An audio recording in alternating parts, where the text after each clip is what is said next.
চীনের সিচুয়ান প্রদেশের মেইশান শহরের রাস্তায় সম্প্রতি এক অভাবনীয় দৃশ্য দেখে হতবাক হয়েছেন পথচারীরা। একটি কালো ল্যাব্রাডর কুকুর দাঁড়িয়ে আছে স্কুটার চালকের সিটে। স্টিয়ারিং হ্যান্ডেল জড়িয়ে ধরে সে বেশ নিশ্চিন্তেই চালিয়ে নিয়ে যাচ্ছে যানটি। তার এই স্কুটার চালানোর ভিডিও মুহূর্তের মধ্যে সোশ্যাল মিডিয়ায় ভাইরাল হয়ে যায়, যা বহু মানুষকে একদিকে যেমন কৌতূহলী করে তুলেছে, তেমনি বিস্মিত করেছে তার বুদ্ধিদীপ্ত কাণ্ড কারখানায়।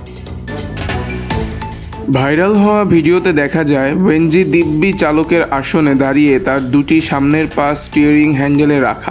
সে আত্মবিশ্বাসের সাথে গাড়ি চালিয়ে যাচ্ছে, মাঝে মাঝে ঘেউ ঘেউ শব্দ তুলে পথচারীদের সতর্ক করছে। ভিডিওতে দেখা যায় কুকুরটি শুধু স্কুটারই চালাচ্ছে না, বরং রাস্তার অন্যান্য যানবাহনকে সফলভাবে এড়িয়ে যাচ্ছে।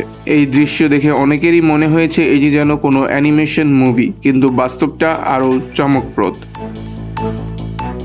সাউথ চায়না মর্নিং পোস্টের খবর অনুযায়ী এই বিস্ময়কর কুকুরটির নাম ওয়েনজি। বয়স মাত্র 5 বছর, কিন্তু তার বুদ্ধিমত্তা দেখে যে কেউ হতবাক।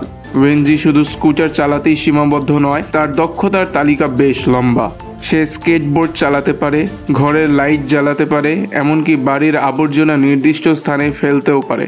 এলাকাবাসীর কাছে সে স্থানীয় তারকায় পরিণত হয়েছে। ওয়েনজির মালিক চেন একজন পেশাদার প্রাণী শিক্ষক। তিনি সাউথ চায়না মর্নিং পোস্টকে বলেন, ওয়েনজি অত্যন্ত বুদ্ধিমান ও শান্ত স্বভাবের। 1 মাসের ইন্টেন্সিভ ট্রেনিংয়ের পর সে স্কুটার চালানো রপ্ত করেছে। তবে চেন বয়স্কদের ব্যবহারের জন্য তৈরি স্কুটারটিকে কিছুটা পরিবর্তন করেছেন।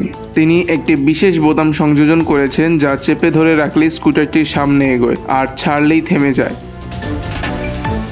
যদিও ওয়েনজির এই কর্মকাণ্ড দেখে সাধারণ মানুষ মুগ্ধ হয়েছেন, কিন্তু ট্রাফিক পুলিশের চোখ এড়ায়নি।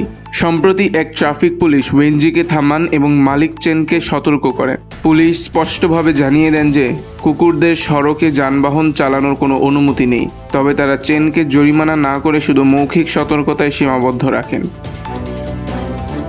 এদিকে সোশ্যাল মিডিয়ায় ওয়েনজির ভিডিও ভাইরাল হওয়ার পর নেটিজেনরা তাকে বিশ্বের প্রথম ড্রাইভার কুকুর আখ্যা দেন। একজন ব্যবহারকারী মজা করে লিখেছেন, এই কুকুরটাও তো আমার চেয়েও ভালো ড্রাইভ করতে পারে। অন্যদিকে অনেকেই নিরাপত্তার প্রশ্ন তুলেছেন, লিখেছেন যদিও এটি খুব মজার, কিন্তু রাস্তায় এটি বিপজ্জনক হতে পারে। চেন তার প্রাণী প্রশিক্ষণ কেন্দ্রে আরও অনেক প্রাণীকে বিভিন্ন স্কিল শিখাচ্ছেন। তিনি বলেন, আমি প্রমাণ করতে চেয়েছিলাম যে সঠিক প্রশিক্ষণের মাধ্যমে প্রাণীরা কতটা অবিশ্বাস্য কাজ শিখতে পারে। তবে তিনি স্বীকার করেন যে জনসমাগম স্থানে কুকুর দিয়ে গাড়ি চালানো বিপজ্জনক, তাই ভবিষ্যতে তিনি শুধু প্রশিক্ষণ এলাকাতেই ওয়েনজির এই দক্ষতা প্রদর্শনের ব্যবস্থা করবেন।